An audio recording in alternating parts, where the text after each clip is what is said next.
This is a HeadGum podcast. Topic. We read an Am I the Asshole piece in Reddit, and I couldn't wait to talk about it. So to do just that, I'm joined by iconic Broadway performer and gal about town. It is the wonderful Peppermint. Hey, Peppermint.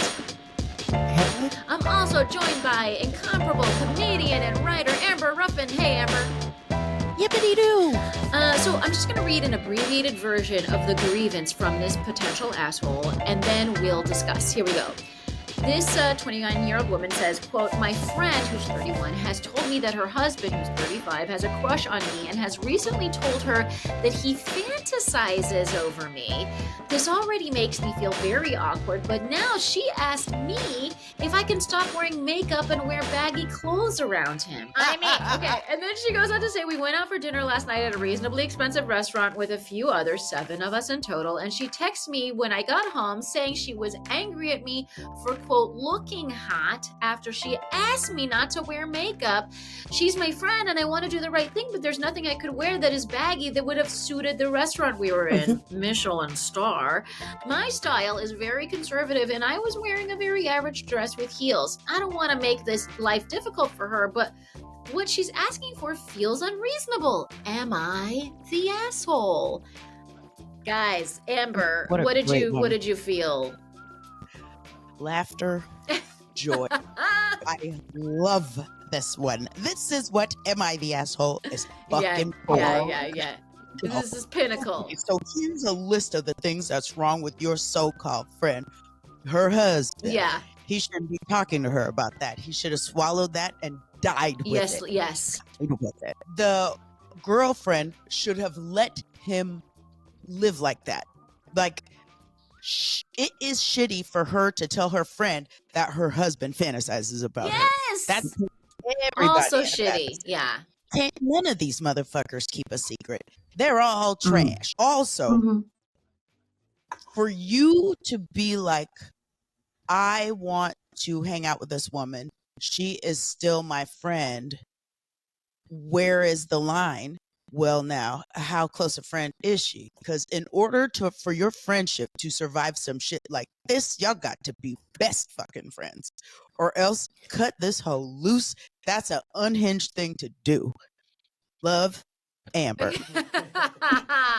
Peppermint, your letter to this woman. No, you are not the asshole. Your friend is the asshole.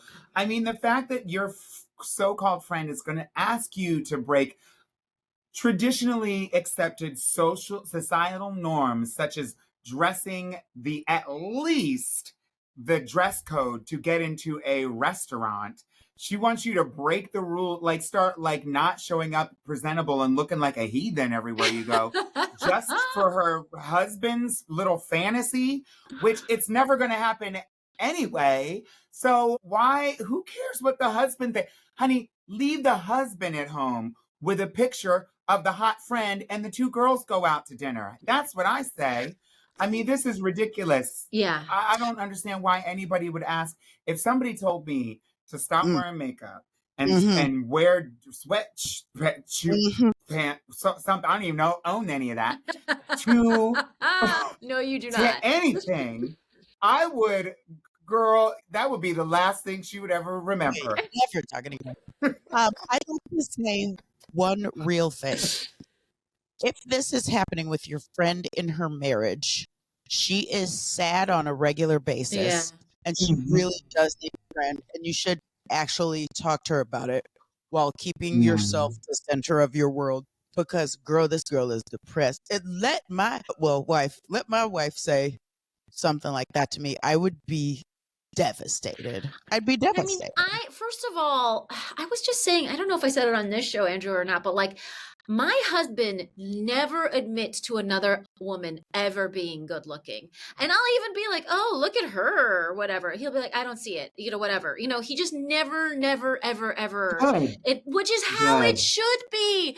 I don't need it rattling around in my head that he thinks someone is hot. Horrible. So I do think the source of the assholery in this story, you're both right, is that husband. That husband is, talk about a cry for help for that, or just like maybe he's going into his Elon Musk asshole phase. I don't know. There's a lot. Yes, he is. Questions. Did he just buy a cyber truck? That seems to be a relevant question in this situation. Is he really into Bitcoin? I feel like that's a relevant question in this conversation. Is he paying for Twitter? Right. Is he blue check Twitter? That's a relevant question for this conversation. So like this guy seems really horrendous. And you know, it's interesting because I have a friend who told me the story of her divorce, and it's because her husband kind of slowly over the course of time became kind of like a Trump person. And she really stuck with him for like a long time, but then it became like really untenable. And she even has kids with this guy and all this stuff. So then they had to get a divorce or whatever. And she's like, oh, it's so much easier to being a co-parent because I don't have to like hear his ideology. We just talk about, you know, school pickups and it's fine, you know? But like it literally led to divorce. So basically, if you're learning that your husband is the kind of guy that is confessing to you about fantasizing over other women who are your friend. Who are your friends? It's also lazy because it's their friend. Like you have nothing else, sir. You have nothing else going on in your life, but you can't see there's no other women. Like if you're going to like fantasize about a woman that you think is pretty, don't be like picking the women that are like directly around your wife. Like next is going to be like, oh, your mom is looking kind of hot. And then she's going to be like, Mom, can you please not come to, like, this is so stupid. That's why celebrities were invented. They were invented for you to jack off to. Go get a Playboy magazine and keep it in the closet and shut the hell up. I have a crazy thing to say. Amber. This truly happened last night. This is real. Okay. I was at an event, the person I'm dating. Okay. And they met Beyonce at this event. The real life Beyonce. Did you also meet Beyonce at this event? I was fucking in the corner talking to Sophia Bush like an asshole. Okay. It's my privilege to talk to Sophia Bush. She is a friend. I love her, but I can text her anytime. The person I'm dating is standing there talking to Beyonce. Oh my God. We rehashed this shit all fucking night and all fucking day. Yeah. And then we tell my best friend Jenny, they met Beyonce, blah, blah, blah. And Jenny's like, whoa, did you fall in love? And the person I'm dating looked Jenny right in the eye and was like, absolutely not, because Amber's the most beautiful woman in any room she's in. Giving a straight up. That's the right answer. Those are the only right answers. Yes, it's crazy, but that's what you need for a relationship to work. Yeah. That's the right answer. Oh my God, I'm actually very impressed by that story. That's right. Yeah. Go on and get impressed because they got to be willing to lie. You know what? This something that like I feel like when I see happy couples, one thing I've noticed that they do is that they'll turn any opportunity to give a compliment to their spouse into an opportunity to give a compliment to their spouse, right? And I don't know if you've noticed this about happy couples, but I feel like this is a big quality. You know what? The therapists aren't talking about this. Only Negin Farsad has the fucking chutzpah to bring up this thing. But I believe strongly that if you take any moment like that into an opportunity to compliment your person, you're fucking gonna have a winning relationship there. And it's true. Even if the relationship doesn't last forever, because every relationship doesn't last forever, at least it was civil and you're not like, you know, going wild in your mind. Yeah. And it sounds like it would have been a smooth and considerate experience, and a partner that is like, okay, you can take half of the furniture and the stuff because they didn't cause you any stress fantasizing about your mom and your best friend. Exactly. And you know, because what the guy should have been like is, you know who I fantasized about last night, honey? And she would have been like, who? And he would have been like, you. You know? That's right. Exactly. And then she would have been like, oh my God, that's so Even sweet. if it wasn't true. Even if it's not true. Who gives a fuck? Oh, God. Beautiful. Did Beyonce say anything that the rest of us need to know? That's what I want to hear more about the rest of the Beyonce. I would like you to violate your trust just for a moment.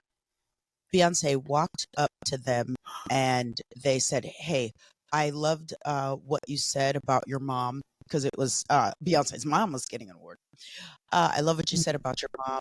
That was so beautiful. Beyonce said, thank you. And And then my partner was like, there was like a 3 or 4 pleasant exchange of things. Yeah. And the person I'm seeing was like, Beyonce was glowing. And Yeah. so it was like talking to an angel on a cloud. Yeah. Yeah. And so Of course. Did Beyonce say anything about like voter registration forms in Pennsylvania? And you didn't, Negin, and that's why she's always been just a little less beautiful than me. There That's you her go. version of And that's why sweatpants. Amber and I will always have a good relationship. Because I tell the truth, Negin. All right, folks. Let me know if you have any insight from Beyonce, and if you agree with us that in this story, the main asshole is the guy. All right, my friends, that is the end of the show. What a fun show! I could honestly talk to you guys for days. I'm so honored you both came on the show, and I would love for the people of Fake the Nation to be able to follow you and all the wonderful things that you do. Peppermint, where do they do that? Oh my gosh, you can just check me out on socials, Peppermint247, and you'll hear about all the new stuff that I'm doing, new music stuff, some of the Get Out the Vote stuff. And then also in season 2, the forthcoming season 2 of Survival of the Thickest. Yeah. Also on Netflix. Oh my God. So exciting. Please follow everything that Peppermint does, because she is a ray of sunshine who is also a policy nerd. And it's like a gorgeous, it's just like the most interesting brew of a human being. So please follow everything that Peppermint does. And Amber Ruffin, where do they follow you? You can follow me on things, and I think it has to be at Amber Ruffin. Yeah, it must be. Yeah. That's what I choose. At Amber Ruffin. I'm right. And don't forget to tune in to Have I Got News for You on CNN, where Amber Ruffin, Roy Wood Jr., and Michael Ian Black say hilarious things every week about the news. I had the distinct honor and pleasure of being on a show with them last week. We had so much fun. And you can see that episode on HBO Max or whatever. Yeah, Maximilian is what it's called. Is what they call it, is that streaming platform. It's on YouTube, by the way. It's on YouTube. Andrew saw it on YouTube. It's on YouTube? It's on YouTube. We're learning things. You don't know, Andrew.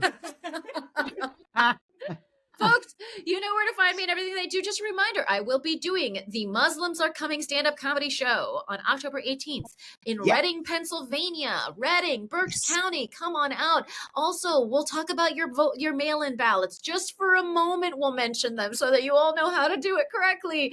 I'm going to be joined by Jordan Carlos, Josh Gondelman, and Gibran Salim. It's a wonderful Muslim, Jewish, Christian sandwich. Come and eat a most delicious sandwich. Again, the tickets are free because we're just bringing comedy to the swingiest of swing states. That's all we're trying to do. And then also I'll be on Wait, Don't Tell Me this weekend. So tune in. If you're in Chicago on a Thursday night and you want tickets, let me know. I don't know if I have any powers. I might. And otherwise, I want to thank everyone who makes the show a possibility. That's our wonderful producer, Andrew McGuire. Thanks to everyone at HeadGum. Thanks to Gaby Alter for our theme music. Don't forget you can support the show at patreon.com/Negin Farsad. Don't forget you can get your t-shirts at NeginFarsad.com. And email us at fakethenationpodcast@gmail.com with any thoughts or questions or concerns. And otherwise, we'll be back in your earballs next week. Perfect. Y'all can stop recording. That's it, you guys. Yay. Listen, the show will come out tomorrow, and then Andrew will send you a clip or whatever. I will post some sort of a clip and tag you guys or whatever happens. Okay. Can I love that. a Dropbox? We usually just do WeTransfer. That's Oh, great. do you want Andrew? Andrew, could you throw I'll put your my email? in the chat. Yeah, and then just email him. I'm Also, gonna. Madison has it as well if you lose it. Yeah, Amber, you can either send to me or I can send you Andrew's email. Or it's I'm in I'm the gonna chat. send it to Ken. Okay, great. Okay. He has access to my thing, and he'll get it to you. Okay. Perfect. Thanks, guys. There's an essay in the New York Times by Ruth Whitman, and it's called We Can Do Better Than Positive Masculinity. And I was immediately intrigued and wanted to talk about it. So to do just that, I'm joined by author, podcast host of Betches Brides. She's also the creator of NYT Vows, and it is the wonderful Selena Coppock. Hey, Selena. Hey, Negin. I am also joined by writer and host of the podcast, The Political Orphanage. His new book is coming out soon. It's called Tribalism is Dumb. It is the excellent Andrew Heaton. Hey, Andrew. Hey, hello, and I will add that my cousins regularly call me technically masculine, so I believe that I am I think I am well posed to discuss this topic. Well, let's first talk about positive masculinity. It's basically like embracing all that's good about masculinity without all the shitty stuff, I guess.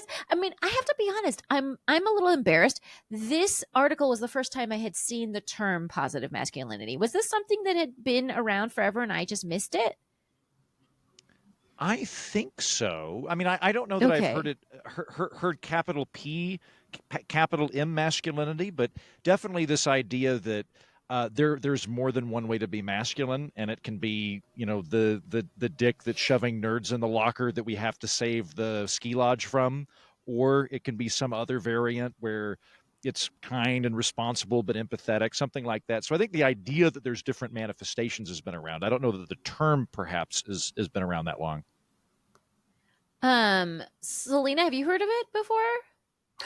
No, I had not heard the term, but I've actually been thinking about this a lot in the past few weeks because I've been watching The Golden Bachelor on ABC, and shout out to our recap of the original Golden Bachelor, of which Selena was a panelist. I know. Oh yeah, yes. Oh my God, that was so fun. Yeah. But yeah, the Golden Bachelorette is this one. Yeah. So we have Joan as the Bachelorette, and she has a house full of men. The youngest is 57. Most of them are early 60s. And honestly, the positive masculinity that is being showcased is so heartwarming. I cry every episode. And these men have made these beautiful friendships. And a lot of them talk about how, some of them are divorced or their wives have passed away. And sort of they talk about the loneliness of their grief or of living alone and how they love being together. And they're so open with their emotions. I mean, they say, I love you to each other. They cry on camera openly. Like, it's really beautiful to watch. And it struck me how rare and refreshing this is to see, in pop culture. And yeah, I do hope that there is a move toward that, because it is so limiting for masculinity to be seen just as, as you said, Andrew, this sort of 1980s bully persona. And, and that's what, and I always say this to people who aren't that into feminism. It's like part of the point of feminism is to address the fact that really strict gender roles is a prison for everyone, like men should, everyone should be allowed to live and live their lives in all sorts of ways. And, and there shouldn't be these really strict rules of like, man's got to be the breadwinner. He's got to be tough. He's got to have a tattoo on his neck. Although I will take it. I would like that. But yeah, I think it's a fascinating article. I really like the article. And then it just made me think of the Golden Bachelorette and so much positive masculinity right there. Well, and one other, the other thing that's happening, I thought what I thought you were going to mention was the presence of Tim Walz on the national stage, which feels like the sort of like utmost sign of positive masculinity, because he starts everything off with like, I have a gun and I hunt things and I fucking play football and I don't understand what vegans are, but also I believe a woman should be president and should have rights and should, you know what I mean? So it's like he kind of front loads us in his discourse with the kind of the classic, signs of masculinity, and then shoves in a little of the feminism at the end. Do you feel, Andrew, that, how does that kind of thing speak to you?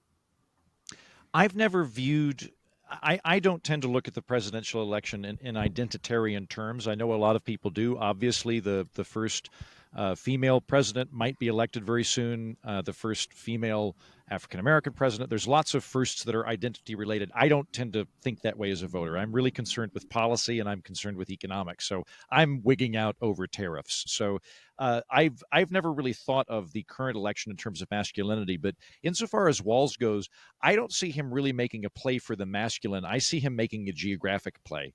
Hailing from the middle of the country and being somebody that is unaffiliated, that tends to go with the Democrats more than Republicans, I nonetheless hear all the people that are around me. And there is there's a real antipathy to the coasts, and there's a sense of being aggrieved by elitists. And so I think when Tim Walz comes out and he goes, hey, I'm for a more robust welfare state, but also I like old tractors and county fairs. It's a way of going, oh, he's kind of like us. He's just got a different policy perspective. So I've seen it more as a geographic manifestation of somebody from the heartland as opposed to somebody from San Francisco. That kind of makes sense. I feel like, I mean, I feel like it can be read in two different, like you can make the case for both of those reads as like a geographic play or like a masculinity play, because they're, different people are going to get different things out of it. But I also see people like Gretchen Whitmer talking about ducks and hunting them or so. I mean, I don't know if she specifically has, but like she seems like she would have. Anyways, all right. But here's something I'm just going to read from the article that I thought was interesting. This is basically the case that the article is trying to make, which is that positive masculinity, which we all seem to be embracing, is actually in itself not awesome. She writes, there's a lurking sexism in the whole positive masculinity conceit. If we have to attach the label masculine to a behavior before it can have value to men, then we're subtly communicating that embracing anything associated with women is a demotion, even an indignity.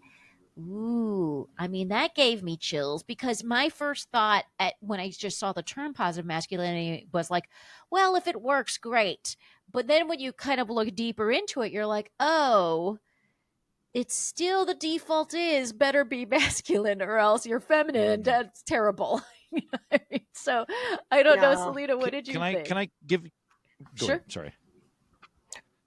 Oh, I mean, honestly, actually, Andrew, why don't you quickly jump in? Because I'm marinating. Sure. Well, the point made me think as well. I don't think the way to respond to this is to tell guys in high school, just don't be masculine at all, or masculinity is not real. Or I think anything where something that is important to someone's identity, you say you just can't, that can't be a part of your identity anymore, is ultimately going to be destructive. And those, if we do that, I think they're going to glom onto some really bad things. But I think that all of this is a backdrop to a much larger issue and a very healthy thing that we're going through in our society, where I think a lot of the friction that we have right now is because we are slowly realizing that sexuality, gender, and sex are three different phenomenon. Like if you go back 300 years ago, we thought they were all the exact same thing, to the point where like King James the First of England, who did the King James Bible, no one even had the idea of being gay at that time. He just enjoys a bit of buggering. But there was no concept of maybe some men like other men. And it very fortunately, over the last 100 years, we've gone, oh, you know what? Actually, your sexuality and your gender, they're correlated, but they're not lockstep. They're orthogonal to one another. You can do this. And I think we're now going through the period in history where we go, actually, your sex and your gender are different. They're tightly correlated, but they're not the same thing. And to go back to Selena's point, I think there might be lots of different variations on this. And maybe there's 5 different ways to be masculine. I don't know how they are. Maybe you're feminine sometimes, maybe you're masculine. And I think really the key is to be tolerant and supportive of people and doing the thing that works for them. Also, you bring up a great point, which is one thing that drives me batty sort of in this cultural conversation is, I mean, I think we all hate a gender reveal party, and it's not a gender reveal party. It's a sex reveal party, because gender is a daily performance. And indeed, one day you could lean, high dawn, high, like there's just so many different ways you can do it, as far as like, if you want to present very androgynous one day or this or that. So yeah. And Andrew just reminded me of that when you were just talking about the sex, gender, sexuality, all of that. Well, the thing that sort of like, I thought was interesting about this was the idea that I have a daughter, and I would never tell my daughter like, that's great. That's a great feminine quality. Like I would never say stuff like that. Mm-hmm. Right. I'm always telling her to be strong, and she's smart and like thoughtful and insightful. You know what I mean? Like I'm like using those terms, which are kind of gender neutral. It doesn't matter. I would tell a boy the same thing. And so the idea that we would tell a boy something about, and I also tell her to be strong and brave, right? So I guess my question, my feeling about this was a little bit, it rang true for me in that it feels a little unnecessary to have anything be particularly masculine. You know what I mean?